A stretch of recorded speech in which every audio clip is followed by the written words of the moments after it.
Good morning, students. Today we will discuss about chapter 3rd, civics, electoral politics.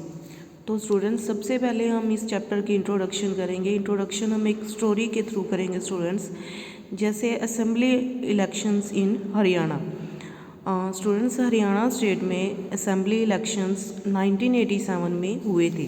जब 1987 में election हुए तो उस टाइम उससे पहले कांग्रेस पार्टी रूल कर रही थी, और 1987 में जब इलेक्शन हुए तो चौधरी देवीलाल की नई पार्टी बनी लोकदल।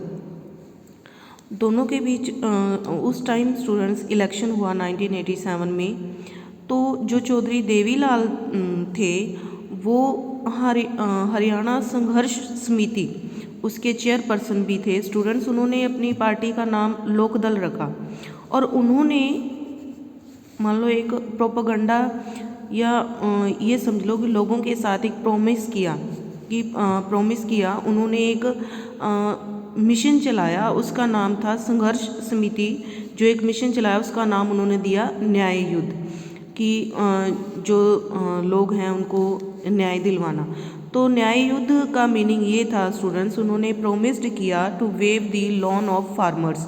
जो फार्मर्स हैं उनका जो लोन है, उनका जो कर्ज है वो माफ़ किया जाएगा। तो इसके चलते लोग जो थे उनकी तरफ अट्रैक्ट हो गए। उनके तरफ अट्रैक्ट होने की वजह से तो हरियाणा में 1987 में जो इलेक्शन हुए स्टूडेंट्स, तो उसमें लोकदल पार्टी जो थी उसकी जीत हुई।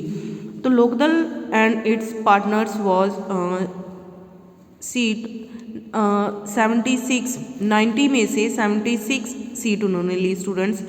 90 हरियाणा में 90 सीट्स हैं, उसमें से अकेली लोकदल पार्टी ने 60 सीट ली, और उसके साथ जो उसके पार्टनर्स थे उनको मिलाकर उनकी सीटें हो गई थी 76।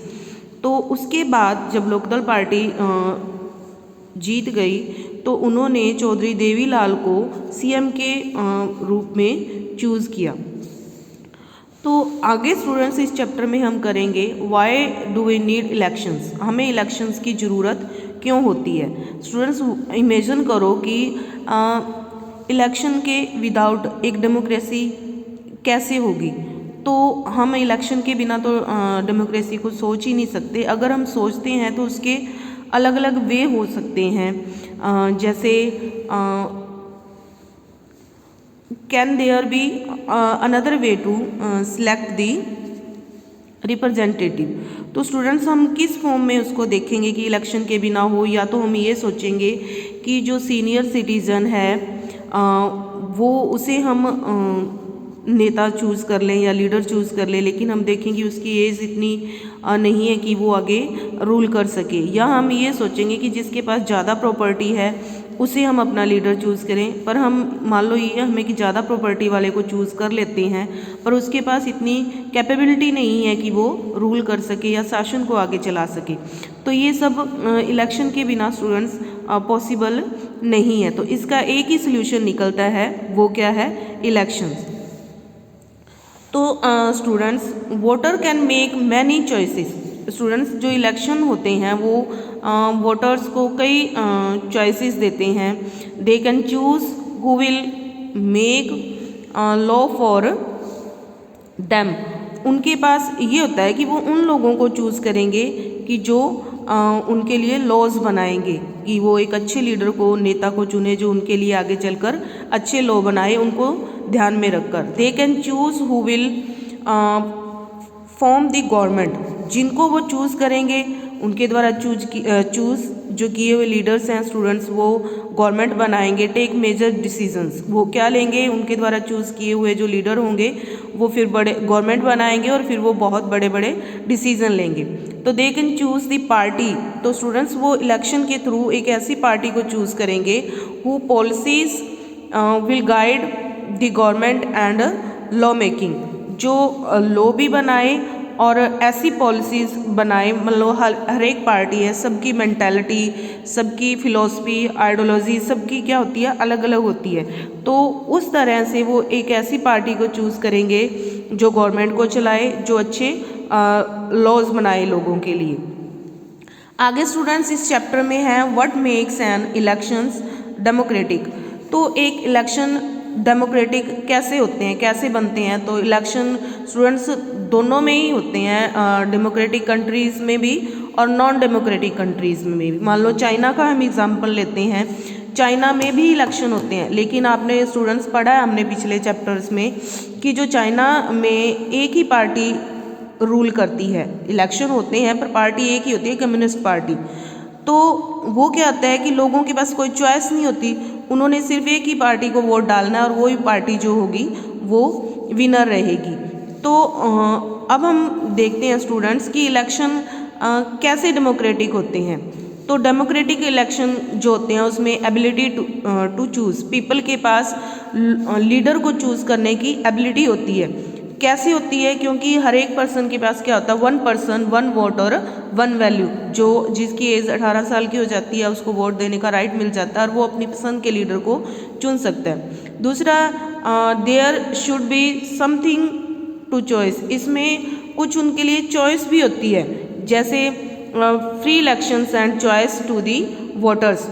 फ्री इलेक्शन हो, उन मान लो एक ही पार्टी है तो उनके पास कोई चॉइस नहीं रह जाती। हमारे यहाँ अलग अलग पार्टीज़ हैं तो लोगों के पास क्या होती है, चॉइस होती है, वो अपनी पसंद के लीडर को चुन सकते हैं। आगे student, choice should be offered of regular interval. Regular intervals का मतलब है स्टूडेंट्स कि अपने यहाँ पर हर 5 साल बाद इलेक्शन होते हैं तो लोगों के पास क्या होती है, एक चॉइस होती है कि समय समय पर कि एक टाइम के अंतराल पर क्या है इलेक्शन होते हैं, लोग अपनी पसंद या नापसंद, एक गवर्नमेंट आई उनके लिए अच्छे काम नहीं किए तो उन्होंने उसको चेंज कर दिया तो वो दूसरी पार्टी की गवर्नमेंट को ला सकते हैं। Candidate preferred by the people should get elected. अब यहाँ हम ये भी देखते हैं कि हम इसमें जो डेमोक्रेटिक इलेक्शन होते हैं उसमें ये है कि वही लीडर आना चाहिए जिसको लोगों ने चूज़ किया है या जो लोगों के द्वारा चूज़ होकर आया है।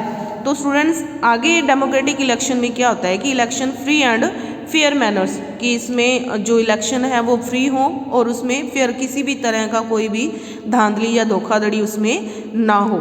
तो स्टूडेंट्स आगे है इस चैप्टर में कि is it good to have political competition. जो इलेक्शन होते हैं उसमें पॉलिटिकल कंपटीशन भी होते हैं, क्या वो सही हैं? तो elections political competitions it have some demerits. तो स्टूडेंट्स जो इलेक्शन कंपटीशन होते हैं उसमें कुछ डिमेरिट्स भी होती हैं, उसके कुछ दोष भी होते हैं। अगर उसके कुछ मेरिट्स हैं, उसके कुछ गुण हैं, तो गुण के साथ क्या होते हैं, कुछ दोष भी होते हैं। जैसे it creates a sense of disunity, factionalism. इसमें क्या होता है कि लोगों में, हमारी जो सोसाइटी है उसमें डिसयूनिटी होती है। क्या वोट, जो कई पार्टीज़ होती हैं वो रिलीजन के बेस पे या कास्ट के बेस पर वोट मांगती हैं, तो उस टाइम लोगों में क्या हो जाती है, डिसयूनिटी हो जाती है। तो party level allegations use dirty tricks. उन्होंने जो पार्टीज़ होती हैं, जो लीडर्स होते हैं, वो अपनी पार्टी को जिताने के लिए डर्टी ट्रिक्स का यूज़ करते हैं, जैसे लोगों को शराब पिला दी या लोगों को पैसा दे दिया, वोट उनके खरीद लेते हैं, या एक पार्टी दूसरी पार्टी के ऊपर दोष भी, आरोप भी लगाती है। और आगे स्टूडेंट्स इसमें है कि no long term policies can be formulated. मान लो कोई पॉलिसी किसी गवर्नमेंट ने लागू कर दी, जो गवर्नमेंट आई है जिस पार्टी की, मान लो अगले 5 साल वो पार्टी चेंज होगी, जो पॉलिसी बनी है तो वो आकर उसको चेंज कर देगी, तो जो एक पॉलिसी बनी है वो लंबे समय तक नहीं चल सकती। और good people who may wish to serve the country do not enter this arena. मान लो कुछ अच्छे लोग हैं जो अपनी देश की सेवा करना चाहते हैं, लेकिन वो ये सोचते हैं कि जो पॉलिटिक्स है वो अच्छी फील्ड नहीं है, तो अच्छे लोग इसमें आने से क्या करते हैं, कतराते हैं, वो इस एरिया में एंटर नहीं करते। बट स्टूडेंट्स इतनी डिमेरिट्स होने के बावजूद भी इसकी कुछ मेरिट्स हैं। अगर कंपटीशन नहीं होता तो हम कुछ भी चेंज नहीं हो सकता। मान लो आपकी क्लास है, आपकी क्लास में एक ही स्टूडेंट है और उसका किसी के साथ कंपटीशन नहीं होगा तो उसके चाहे मार्क्स 40% आ जाएं, चाहे 60 आ जाए, चाहे 80 आ जाए, उसे कोई फ़र्क नहीं पड़ता। अगर उसके कंपैरिजन में कोई है, उसका कॉम्पिटिटर है, तो वो दोनों क्या होंगे, आपस में क्या करेंगे, कंपटीशन करेंगे कि मैं उससे अच्छा करूं, मैं उससे अच्छा करूं।